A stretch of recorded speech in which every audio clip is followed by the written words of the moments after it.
approfittiamo del sindaco per fare due battute con lei, anche per presentare al sindaco questa location particolare che è incastonata come un puzzle, in un puzzle chiamato Rivignano Teor.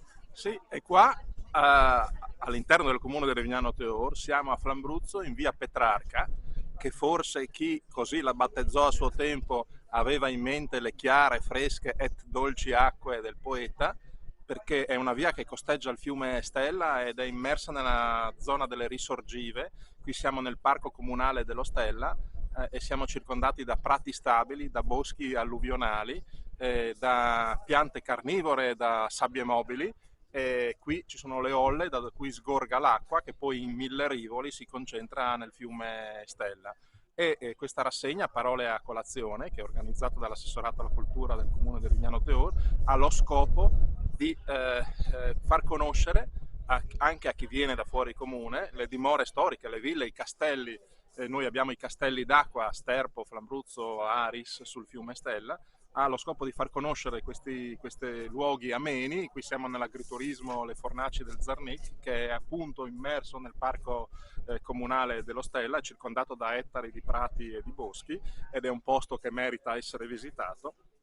E Parole a colazione consente di far conoscere questa realtà e inoltre coniuga l'ambiente, il territorio, la conoscenza dei nostri gioielli con la presentazione di un libro. Dopo la colazione, la domenica mattina alle 9:30, infatti ci si siede. Oggi è un po' ventilato, non abbiamo ancora deciso se resteremo all'aperto o se entreremo all'interno.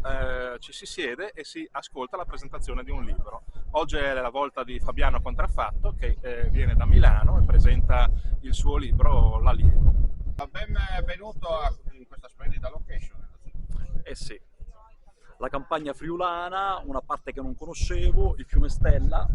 Ho scoperto che collega la campagna friulana addirittura a Lignano Sabbiadoro e quindi sono contento di essere qui, di scoprire queste zone.